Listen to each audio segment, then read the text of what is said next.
బంగాళాఖాతంలో ఏర్పడిన మోంతా తుఫాన్ ప్రభావం ఆంధ్రప్రదేశ్ కోస్తా జిల్లాలపై ప్రారంభమైంది.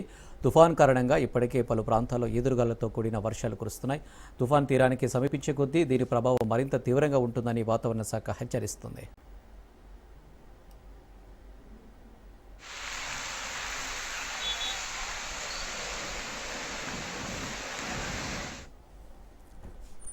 మోంతా తుఫాన్ గడిచిన 6 గంటల్లో గంటకు 18 కిలోమీటర్ల వేగంతో పశ్చిమ వాయువ్య దిశగా కదులుతుంది. ప్రస్తుతం ఇది చెన్నైకి 520 కిలోమీటర్లు, కాకినాడకు 570 కిలోమీటర్లు, విశాఖకు 600 కిలోమీటర్ల దూరంలో కేంద్రీకృతమై ఉంది.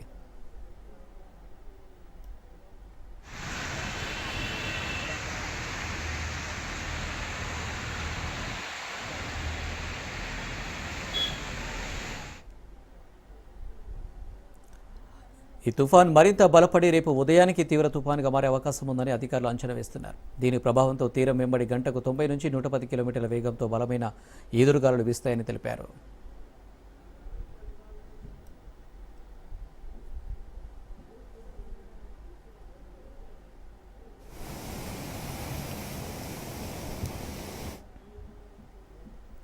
ఈ నేపథ్యంలో ప్రజలు, ముఖ్యంగా మత్స్యకారులు అప్రమత్తంగా ఉండాలని రాష్ట్ర విపత్తుల నిర్వహణ సంస్థ ఎండీ ప్రఖర్ జైన్ సూచించారు. అధికారులు జారీ చేసే హెచ్చరికలను పాటిస్తూ సురక్షిత ప్రాంతాల్లో ఉండాలని ఆయన విజ్ఞప్తి చేశారు. తుఫాన్ కదలికలను ఎప్పటికప్పుడు పర్యవేక్షిస్తున్నట్లు ఆయన తెలిపారు.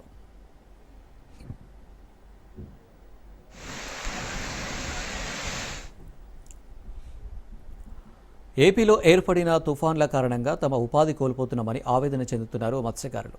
మోంతా తుఫాన్ కారణంగా సముద్రం అల్లకల్లోలంగా మారిందని, వేటకు వెళ్లరాదని వాతావరణ శాఖ అధికారులు హెచ్చరించారు.